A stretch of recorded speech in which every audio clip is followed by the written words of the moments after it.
Boa tarde, quarto ano. Bom, a Pro está fazendo esse vídeo agora, porque hoje é a nossa avaliação de ciências, então nós vamos conversar um pouquinho sobre o que a gente já estudou, ok? Então nós vamos ter dois temas, água e solo, tá? A Pro colocou a foto deste quadro, do quadro anterior aqui no Trello, para vocês acompanharem e acompanhar aqui pelo livro a revisãozinha que a gente está fazendo, tá bom? Então nós vimos que água, primeiro tema, água por toda parte. Nós vimos que a água é dividida em água salgada, água congelada e água dos rios e dos lagos, ok? Então nós encontramos água nas formas líquida, sólido, nas formas líquido, sólido e gasoso. Nós descobrimos também que a água tem uma fórmula. Essa fórmula chama-se H2O. É uma molécula de hidrogênio e duas moléculas de oxigênio, ok? Então, nós descobrimos que a água tem uma fórmula. Essa fórmula é o H2O. Nós encontrando a água nas formas líquido, sólido e gasoso. A água na forma líquida, nós vamos encontrar ela no formato do recipiente que ela está. Por exemplo, se eu coloco a água dentro do copo, ela vai tomar a forma do copo. Se eu coloco a água numa garrafa, ela vai tomar a forma da garrafa. Ok? Então, o estado líquido, ela tem o formato do recipiente em que ela foi inserida. A água no estado sólido, ela vai se encontrar em forma de gelo. São as geleiras, são as forminhas de gelo que a gente coloca no freezer, ela vai virar quadradinhos de gelo. Então, a água vai tomar forma sólida, ela vai tomar forma de gelo, ok? De pedras. E estado gasoso. O estado gasoso, ou o vapor da água, é quando for fazer a fervura da água, aquela fumaça que sobe da fervura da água é o estado gasoso, ok? Nós vimos também que a maior parte da água do nosso planeta são encontradas nos oceanos, nos lagos e nos rios, de água doce, né? Os oceanos são de água salgada, mas dos rios e lagos são de água doce. Nós temos também o ciclo da água. Quais são os ciclos da água? Transpiração, infiltração, evaporação, condensação e precipitação. Transpiração é o que acontece com as árvores. Elas recebem o hidrogênio e liberam o oxigênio para os humanos. Então, através da transpiração das árvores é que é liberado o oxigênio no ar para nós respirarmos. Depois, a infiltração, a água que está no subsolo da terra. A evaporação, tudo que evapora. O vapor por causa do sol, que evapora a água. A evaporação vai para a atmosfera. A água, quando é fervida, esse vapor vai para a atmosfera. Então, a evaporação, toda a fumaça que sobe para a atmosfera. Condensação. Esses vapores são condensados em nuvens no céu que ficam carregadas e caem em forma de precipitação. O que é essa forma de precipitação? É a chuva quando cai das nuvens carregadas. Então, é a forma de precipitação. Então, o ciclo da água é esse. Começa pela transpiração das plantas, vai para a infiltração, que são as águas que estão, os lençóis de água que tem no fundo da terra. A evaporação, tanto pelo sol quanto pela fervura de águas. A condensação, esse vapor que fica carregado nas nuvens, fica sobrecarregando as nuvens. E a precipitação que cai em forma de água, de chuva, tá bom? Outra coisa que nós vimos, as mudanças dos estados da água.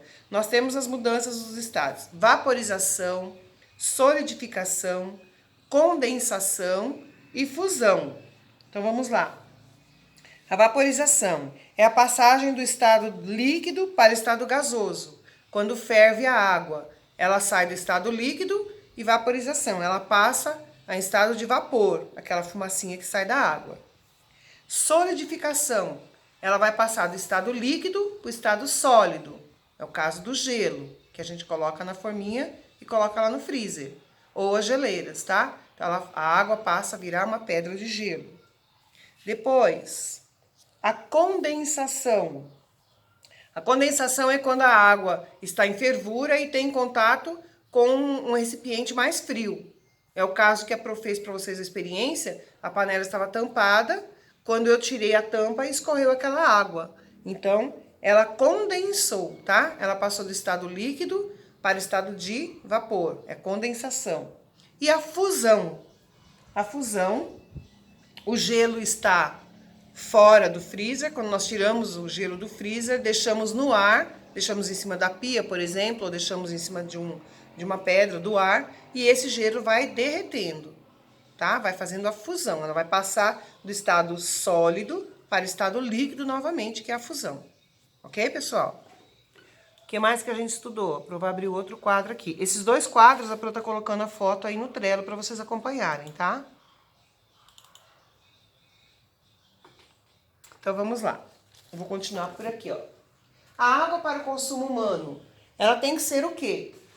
A água para nós consumirmos tem que ter 3 características, tem que ser obrigatória. Inodora, o que é inodora? Não ter cheiro. Insípida, não ter sabor.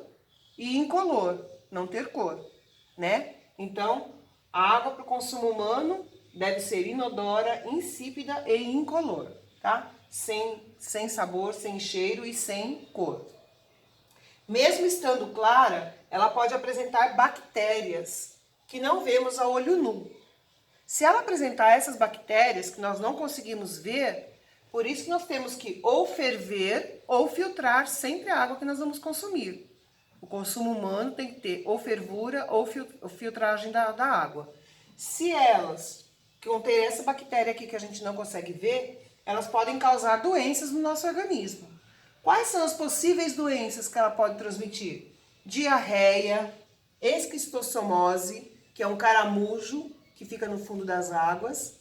Ele é conhecido como barriga d'água, essa doença, mas o nome dela é esquistossomose, hepatite A, leptospirose, cólera e entre outras, tá? Então essas doenças, possíveis doenças aqui, ó, podem ser transmitidas por águas contaminadas.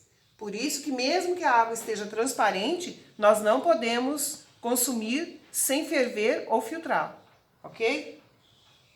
Então sobre a água, são esses temas. Agora sobre o solo, a Pro deu as páginas para estudar aí. A formação dos solos. Nós vimos que a formação dos solos depende do clima e dos organismos vivos. O clima é a chuva e o calor, os organismos vivos são os animais e as plantas.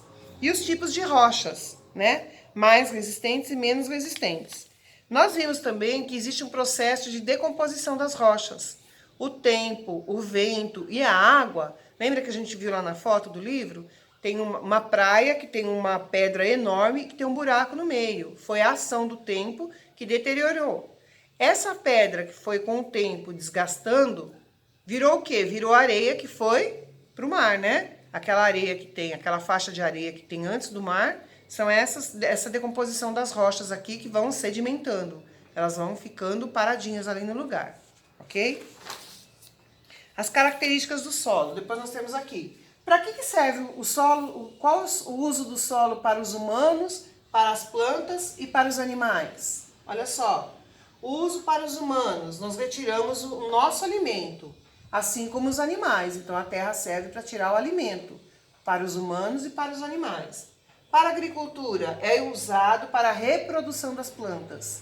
Sem o solo não há condições de reproduzir plantas. Se não reproduzir a planta, não tem alimento para a gente, né? Então é um círculo, né? O homem depende da terra, o animal depende da terra, o agricultor mais ainda para produzir esse alimento para nós. O solo também ele é dividido em partículas, a maior partícula e a menor partícula. Qual é a maior partícula do solo? É a areia. E a menor partícula do solo é a argila. Lembra? Nós estudamos isso também. A permeabilidade do solo. Nós fizemos uma experiência onde nos deu para ver direitinho, né? O solo com mais areia demorou mais para filtrar a água. E o solo com menos partículas demorou menos para poder filtrar a água, né? Então aqui, permeabilidade do solo. A água passa rapidamente no solo com mais areia, pois os grãos são grandes e apresentam maior espaço entre eles. Então na experiência que vocês fizeram com a garrafa com areia, a água passou mais rápido. E a experiência que vocês colocaram a garrafa, colocaram terra, por exemplo, que virou argila, ela vira um barro, né? ela demorou muito mais para filtrar essa água, ok? Então, olha lá. Em alguns casos, o fato de a areia estar bem arejada ajuda a penetração da água e no desenvolvimento das raízes das plantas. Nesses solos, provavelmente há bastante argila. O solo com muita argila retém mais água e nutrientes, pois os espaços entre as partículas são menores e a água pode ficar armazenada ali. É no caso das poças d'água, né, que vocês fizeram um desenho lá no livro, vocês estão lembrados? A Pro pediu para desenhar uma estrada e você imaginar como ela ficaria cheia de buracos, cheia de água. Era isso que para desenhar. Por quê? Porque o solo está permeável, né? Tem mais argila, então é mais difícil da penetração da água, ok? Então, de solo, o preparo do solo. Nós temos dois tipos de preparo, né? Adubação. Adubação pode ser adubo químico e adubo natural. O adubo químico faz mais mal para a nossa saúde, né? Que são os venenos, né? Os agrotóxicos que são aplicados nas plantas para poder matar as pragas. Porém, faz muito mal para o organismo humano, né? Agora, o adubo natural é o mais usado e é o mais recomendado, porque aí não faz mal nem para as plantas e nem para a saúde do ser humano. Mas dá mais trabalho para o agricultor. Então, por isso que muitos agricultores preferem o adubo químico ao adubo natural. Mas o mais saudável para a nossa saúde seria só a adubação natural. Ok, pessoal? Então, nós encerramos por aqui. Nós temos também irrigação e drenagem. A irrigação existe para solos muito secos. Então, aquelas mangueirinhas que vocês veem girando e soltando água em plantações grandes, vocês já devem ter visto em algum lugar, chama irrigação.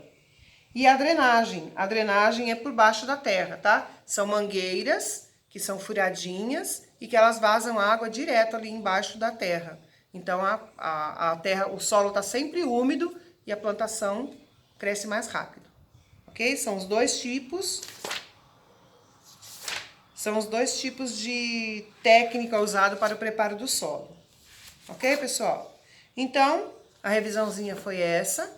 A Pro está com os temas aqui. Vocês deem uma olhadinha antes de fazer a avaliação. Na hora de fazer a avaliação, prestem atenção, tá? Façam com carinho, façam com cuidado. Leiam o enunciado da questão para não escrever a resposta errada, tá? Preste atenção quando é para marcar verdadeiro ou falso, não marcar X no parênteses, que acontece muito isso, tá? Então, façam com bastante carinho. Façam primeiro a lápis e depois passem a caneta. Não pode haver rasura na avaliação. Tá bom, pessoal? Então, uma excelente avaliação a todos. Eu sei que todos estão preparados. A prova está aqui a tarde toda. Se precisar, tiver alguma dúvida referente ao que está pedindo para fazer, tá, gente? Não dúvida da resposta. Se tiver alguma dúvida referente ao que está pedindo para fazer, só você me chamar que eu estou aqui. Das 13 às 17h30. Hoje é somente avaliação de ciências, tá? A avaliação é feita uma por dia. Tá bom, pessoal? Então, boa sorte a todos e boa avaliação. Tchau!